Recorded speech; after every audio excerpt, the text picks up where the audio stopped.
भोंदूबाबा अशोक खरात हा खरं तर गेल्या वर्षभरापूर्वी याच्यावर पीडित महिलेने शिर्डी येथे पोलीस कंप्लेंट केली होती आणि याचा तपास 5-6 महिन्यापूर्वीच झाला होता.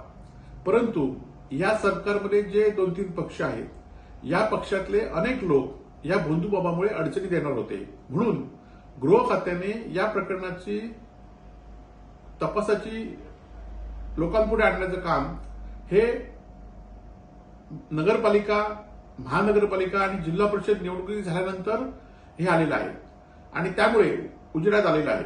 आणि त्यामुळे या सगळ्या प्रकरणाला राजकीय पक्षातल्या लोकांना आपल्या सहकारी पक्षांना वाचवण्यासाठी गृह खात्याने हे प्रकरणाची तपास हा उशिरा केला की काय आणि त्याची सुद्धा चौकशी झाली पाहिजे. कारण या खरं तर या प्रकरणामध्ये अनेक राजकीय लोक आहेत आणि या सरकारच्या विरोधात या संदर्भात लोकांमध्ये रोष होणार होता. म्हणून ह्या सगळ्या निवडणुका झाल्यानंतर या सगळ्या भोंदूबाबा अशोक खराताच्या जो काही प्रकरण आहे ते नंतर पद्धतशीरपणे बाहेर काढले की काय याची सगळ्याची चौकशी व्हावी अशी आमची शिवसेना उद्धव बाळासाहेब ठाकरे पक्षाजवळ मागणी आहे.